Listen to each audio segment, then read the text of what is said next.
How to create tracking text for a person or object in After Effects. Creating tracking text in After Effects is a simple process. However, you will need a clip to use this effect first. Prepare your clip and add a text layer of your choice. Select the clip and open the Tracker tab on the right side by clicking on it. Now click on Track Motion to proceed.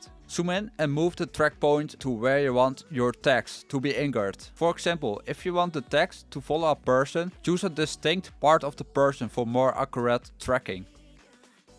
Click the play button to see how well it tracks and make adjustment to the tracker if needed.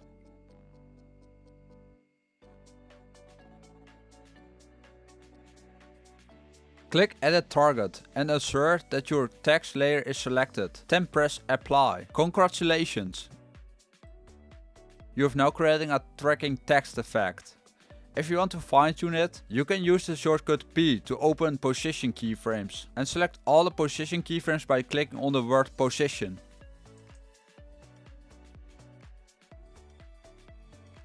You can also apply an effect to your text to give it a nice look. Don't forget to enable motion blur for a smoother effect. There we go, you've successfully created a tracking text effect for a person or object in After Effects. This is all what you need to know. Thanks for watching this video. Subscribe if you want more tutorials like this.